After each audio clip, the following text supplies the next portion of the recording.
What's up, YouTube? I wanted to do a short video about my experience with being interviewed by the FBI. First things first, the local police had alerted them because they had set up a perimeter, and I guess if you walk in that perimeter, they get mad and they call the FBI on you. So that's what happened to me. So don't do that. So, after they were called, apparently, and this is learning through my conversations with them, they go through your entire online persona, whatever it may be. And that's what they did with me. And so they asked me all sorts of questions about what they found.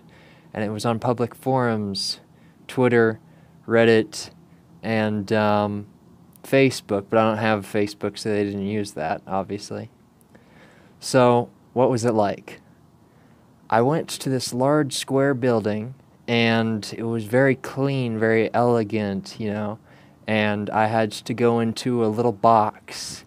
And there's a person on the other side of Bulletproof Glass who says, okay, put everything in your pockets into a little thing, and we'll scan it into a little box. And so I did that, and they scanned it, and they handed it back to me. And after that, I asked, hey, can I bring my lighter in here? It says, it had a list of prohibited items, and he said, sure, you can do that. And they don't allow cell phones, but they made an exception for me. So I went in with my cell phone and everything else. So after I sat in this little box, this little guard box that they have, I went with a detective and another man. They asked me not to identify them if I did post on social media, so I'm not going to. But they asked me all sorts of questions after we sat down in a little room by ourselves. I wasn't aware of being recorded, but I don't know if they legally have to tell you that they are recording you, so I didn't see any cameras, so I guess I wasn't necessarily on camera, but maybe audio recorded. And here's what they investigate if someone is alerted to them for however minor or major thing it is. They said that they looked on, like I said, my public records, and they had a lot less information than I thought. They had information on everything that I had said on Twitter from months back, they checked. Everything that I had said on Reddit, months back, they checked. And they asked me about all sorts of personal things. And I think the thing that really stood out to me the most was that they acted like they were my friends, even though they were asking some of the most personal questions, such as, what are your drug habits? And when was the last time you used drugs? And that was very, very impersonal to me. I thought that was a really rude thing to ask anyone.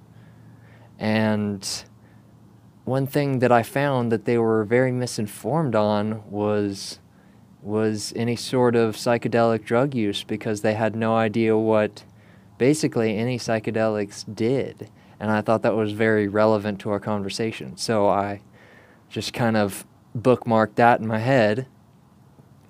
And we were there for about 20, about 20 minutes.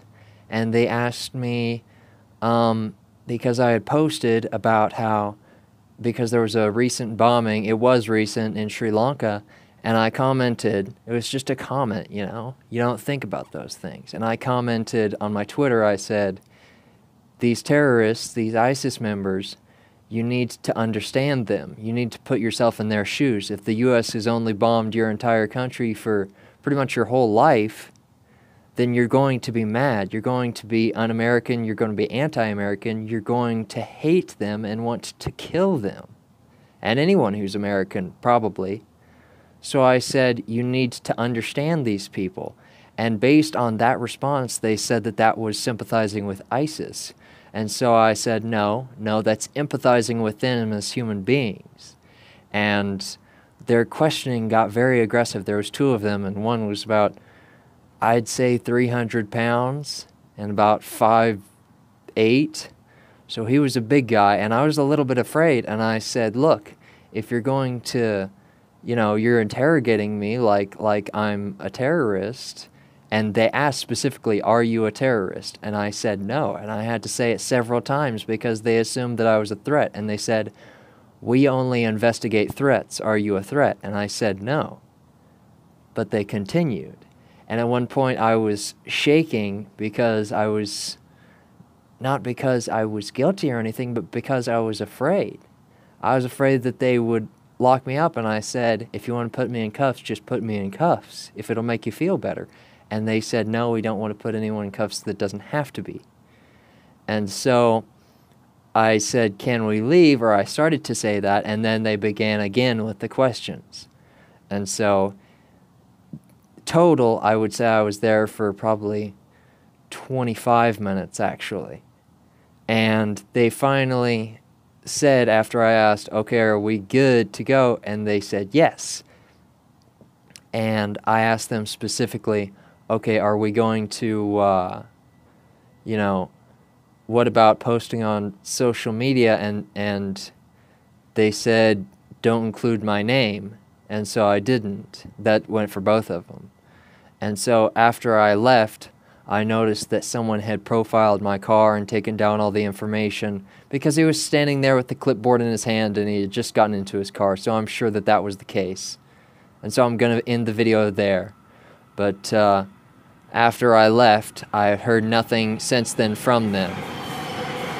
But I was very surprised because they don't refer to you as your actual name because they didn't need my actual name. I guess they went by where the internet profiles were coming from my location. So I guess they tracked down my IP address.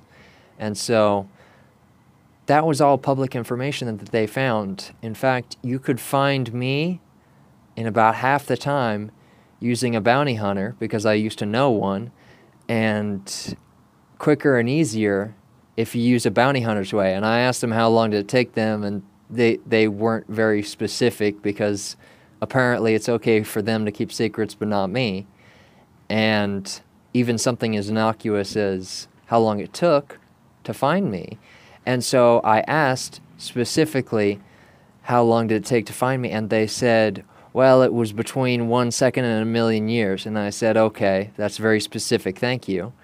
And I knew a bounty hunter back where I used to live, and he found a woman who had eluded the police for 2 weeks. He found her in about 4 hours. And I asked them about that, and they said, well, they don't go by the rules. They don't really have any laws to follow. And I said, that kind of fits. And so that was pretty much the entire encounter. I haven't heard back from either of them, but I'm sure that I will.